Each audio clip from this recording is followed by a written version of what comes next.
खुंगा दलसेथि बर' थुनलाइ आफादनि बोसोरसालिया जथुम्माया दिनैनिफ्राय जागायबाय। तामुलपुर जिल्लानि सिङाव थानाय खसुबारि गोजोन फोथाराव बर' हारिनि माहारियारि आफाद बर' थुनलाइ आफादनि खुंगा दलसेथि बोसोरसालिया जथुम्माया बायदि मेहेरगोनां हाबाफारिजों दिनैनिफ्राय जागायबाय। बे जथुम्माया दिनैनिफ्राय लानानै 4 खालारसिम सोलिगोन। दिनै हाबाफारि बायदियै गाहाय सायनासालि बेखेवनाय गुबुन गुबुन हाबाफारिखौ बेखेवनाय जागोन। लोगोसे दिन्थिफुंसालिखौ बेखेवनानै होयो बिटिआरनि गाहाय मावफुं सोद्रोमा प्रमद बर'नि अनजालि बिसि पारल बरालि बर' बिथाङा। बे बेखेवनाय हाबाफारियाव नुजाथियो बिटिआरनि गाहाय मावफुं सोद्रोमा प्रमद बर' आरो आसाम रायजो बिजेपिनि आफादगिरि भबेश कलिता बिथाङा। हाबाफारिनि 4 खालार एबा गेवलां मेल खालि गाहाय आलासि महरै बाहागो लाफैगोन हादोरनि हादोरगिरि रामनाथ कविन्द बिथाङा। बिथांजों लोगोसे बे गेवलां मेलाव गाहाय आलासि महरै बाहागो लाबावगोन आसाम हादोरसानि रायजो बेंगिरि जगदीश मुखी, गिबि मन्त्रि डक्टर हिमन्त बिश्व शर्मा, स्किमनि गिबि मन्त्रि प्रेमसिं तामां, कर्नराड तामां, मेघालयनि गिबि मन्त्रि, आयेन आफादनि बुंथिगिरि बिश्वजित दैमारी, इउजि ब्रह्म, केबिनेट मन्त्रि आसाम, प्रमद बर' गाहाय मावफुं सोद्रोमा बिटिसि, खुजेन्द्र लाल त्रिपुरानि एमपि, कुमारी हेजे एमपि नेपाल बिथांमोनहा लोगोसे माननि आलासि महरै आसामनि गोबां एमएलए, एमपि, मन्त्रि आरो गोबां मेलेमजिबि समाज सिबियारि बिथांमोनहा बाहागो लाफैगोन। बर' थुनलाइ आफादनि 67थि बोसोरारि जथुम्मानि गिबि सान आरो बेवहाय माखासे हाबाफारि अलरेडि लानाय जाबाय। जोंहा भबेश कलिता बिथाङा फैनानै माखासे बेखेवनाय हाबाफारियाव बाहागो लादों आरो दिनैनिफ्रायनो सानथामनि हाबाफारिजों गाजा गोमजायै बर' थुनलाइ आफादनि जथुम्माखौ खुंनाय जागोन। अखानि थाखाय जोंनि हाबा मावनाया जथेस्थ' उसुबिदा जादोंमोन, नाथाय दायो 99% कमप्लिट जाबाय होननानै जों हमना लादों। जि 1% दङ बेखौ जोङो दिनैनि गेजेराव कमप्लिट खालामगोन आरो दिनैनिफ्राय बर' थुनलाइ आफादनि बे बोसोरारि जथुम्मानि सानथामनि हाबाफारिया जागायबाय। आङो सारा आसाम नाङै गासैबो रायजोफोरखौ बेवहाय लैहोर लैहोर फैनानै बाहागो लाफैनो थाखाय खावलायदों। हाबाफारिया दिनै माखासे बेखेवनाय हाबाफारि दङ। थान्दै मेला दिनैनिफ्राय जागायगोन। गाबोनो माखासे बर' थुनलाइ आफादनि बान्था राननाय, सावराय मेल गोबां हाबाफारिफोर दङ आरो कालचारेल मोनाबिलिबो दङ, हारिमु मोनाबिलि। बिनि उनाव समफोरो अपेन सेसन जागोन जेरावनोखि भारतनि हादोरगिरि बिथाङा बाहागो लागोन। दा बे गासैबो हाबाफारिखौ मोजाङैनो मोजां खुंफुंनो थाखाय जोङो बानजाय आफादनिफ्राय नाजाबाय थानाय जादों। बे जथुम्माया बर' थुनलाइ आफादनि थाखायल' नङा, बेयो दुलाराय बर' माहारिनि थाखायनो मोनसे गोनांथार जथुम्मा। मानोना गिबि खेबनि थाखाय भारतनि राष्ट्रपतिया, भारतनि हादोरगिरिया फैनानै बेवहाय गाहाय आलासि महरै बाहागो लागोन। 3 चिफ मिनिस्टारा बाहागो लाफैगोन, गभर्नर फैगोन आरो गोबां माखासे दैदेनगिरिफ्रा बेवहाय बाहागो लाफैगोन। दा बेनिखायनो बे बर' थुनलाइ आफादा जे बर' हारिनि थाखाय बयनिख्रुइ गोनांसिन आफाद आरो बेजे मोनसे पेरेन्ट अर्गेनाइजेसन आरो बिनि जे गोलाव समनि मोनसे जारिमिन आरो बिहोमा जोंनि फारसे माहारिनि फारसे बिथांमोना होलांबाय बर' थुनलाइ आफादनि बै समनि दैदेनगिरिफ्रा, बे गासैखौबो लानानै नैबे जथुम्माखौ जोङो जाफुंसार होनो थाखाय गासैबो रायजो राजाफोरखौ आङो लैहोर लैहोर फैना बाहागो लाफैनो थाखाय खावलायदों। 3 दिনীয়া बर'थ কাৰ্যসূচীৰে গজেন পথাৰ কচুবাৰী তথা তামুলপুৰ জিলাৰ এই ঐতিহ্য মন্দিৰৰ স্থানত বড়ো সাহিত্য সভাৰ 61তম অধিৱেশন আৰম্ভ হৈছে। কিছু সময়ৰ আগতে বৃক্ষৰোপণ কাৰ্যসূচীৰে ইতিমধ্যে কেইবাটাও কাৰ্যসূচী সমাপন কৰা হ'ল।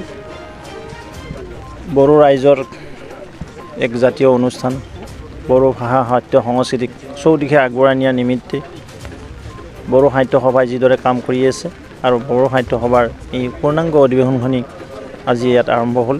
আৰু এই অনুষ্ঠানত ভাৰতবৰ্ষৰ মহামহিম ৰাষ্ট্ৰপতি ৰামনাথ কোবিন্দ ডাঙৰীয়া উপস্থিত থাকিব।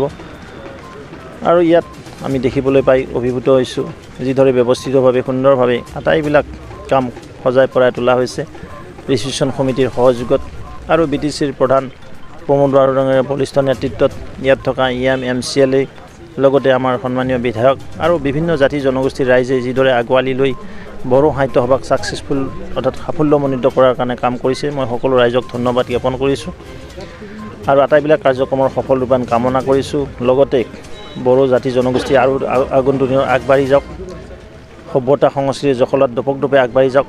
সাহিত্য চৰ্চা কৰি সাহিত্য অনুৰাগীসকলে ইয়াত কেইবাখনো গ্ৰন্থ উন্মোচন কৰিব, বিভিন্ন ধৰণৰ চৰ্চা হ'ব। এই ভাষাটোৰ প্ৰসাৰ প্ৰচাৰ ব্যাপক ৰূপত আগবাঢ়ি যাওক তাকে এই সাহিত্য সভাৰ অনুষ্ঠানৰ জৰিয়তে মই কামনা কৰিছোঁ। চৰকাৰটো সকলো জাতি জনগোষ্ঠীৰ লগতে আছে, নিশ্চিতভাৱে বড়ো জাতি জনগোষ্ঠীৰ লগতো আছে। সদায় ভাৰতীয় জনতা পাৰ্টীৰ নেতৃত্বত চৰকাৰখনে বড়ো জাতি জনগোষ্ঠীৰ হৈ কাম কৰি আছে। যেতিয়া অটল বিহাৰী বাজপেয়ী ডাঙৰীয়া প্ৰধানমন্ত্ৰী আছিলে, লালকৃষ্ণ আদৰণীয়ে প্ৰধানমন্ত্ৰী প্ৰথমবাৰৰ কাৰণে BTC চুক্তি হৈছিলে। পৰৱৰ্তী সময়ত নৰেন্দ্ৰ মোদী ডাঙৰীয়া, অমিত শ্বাহ ডাঙৰীয়াৰ নেতৃত্বত আকৌ BTR চুক্তি হৈছে। আজি BTC অঞ্চলত শান্তি স্থাপন হৈছে। শান্তিৰ কাৰণে সমগ্ৰ BTC অঞ্চলত আজি প্ৰগতি আহিছে। আজি ইয়াতো সুন্দৰভাৱে মানুহ ফুৰা চকা কৰিব পাৰে, সুন্দৰভাৱে ব্যৱসায় বাণিজ্যত যাব পাৰে, কোৰ্ট কাছাৰী কৰিব পাৰে, বিভিন্ন ধৰণৰ ডেভেলপমেণ্ট এক্টিভিটি ইয়াত আৰম্ভ হৈছে। আৰু নিশ্চিতভাৱে আজি বড়ো ৰাইজ শান্তিপ্ৰিয় ৰাইজ, আটাইতকৈ পৃথিৱীৰ ভিতৰত শান্তিপ্ৰিয় ৰাইজ আছে বড়ো ৰাইজ, আৰু খুব সহজ সৰল ৰাইজ। এসকলক লৈ কোনোবাই নাটক কৰি থাকিব, কোনোবাই মাজে মাজে ৰাজনীতি কৰিব, এইবিলাক কথা হ'ব নোৱাৰে। এই জনগোষ্ঠীটো সৰ্বদিশতে আগবাঢ়ি যাওক আৰু ইয়াত এক স্থায়ী শান্তিৰ যিটো বাতাবৰণ এইটো অক্ষুণ্ণ থাকক, তাকে আজি মই কামনা কৰিছোঁ। ৰাইজৰ মই খুব ভাল পাইছোঁ, ৰাইজক মই ধন্যবাদ জ্ঞাপন কৰিছোঁ, গজাংথাং দিছোঁ যে ৰাইজে যিদৰে উৎসাহ উদ্দীপনাৰে ওলাইছে। লক্ষ লক্ষ সাহিত্যনগী ইয়াত উপস্থিত হ'ব আৰু তেওঁলোকে ইয়াৰ পৰা এটা লেচন পাওক যে কিদৰে আমি সামাজিক অনুষ্ঠান। नोंथाङा सरखारि साख्रि नागिरदोंना? नोंथांनि थाखाय मोनसे गोजोनथाव खौरां। नोंथांनि थाखाय दं एडुकेट पइन्ट, जेराव नोंथाङा सोलोंथाइ लानायनि गेजेरजों सरखारि साख्रिनि गुबुन गुबुन रोखोमनि गोब्राब आनजादफोरखौ उथ्रिसारनो हागोन आरो गावनि आथिङाव गसंथानो हागोन। बे एडुकेट पइन्टआव नोंथांमोना SSC, bank PO, bank clerk, bank SO, UPSC, FSC, defence, railway, state insurance, AAO, ADO एसिस्टेन्टजों लोगोसे स्टेट लेभेल जब आरो माखासे सरखारि साख्रिनि आनजादाव गोनांथि जानाय आयदाफोराव सोलोंथाइ लानो हागोन। मख'नो गोनांदि बे सोलोंसालियाव साख्रिनिल' नङा, बेयाव MBA आरो सैनिक स्कुल बायदियाव एडमिशननि थाखाय एन्ट्रेन्स होनो थाखायबो सोलोंथाइ लानो हागोन। बे सोलोंसालियाव गाहाम थाखो खथानि सुबिदा दं आरो सम मथे नोंथांनि सोलोंथाइखौ बे सोलोंसालियाव होनाय जागोन। बेखौबो मिथिनांगोन दि बे एडुकेट पइन्टआव सोलोंथाइ लानानै बावैसो 2021-22 इं मायथाइनि SSC GDनि आनजादाव गासै 11 सा सोलोंसाफोरा उथ्रिसारनो हादों।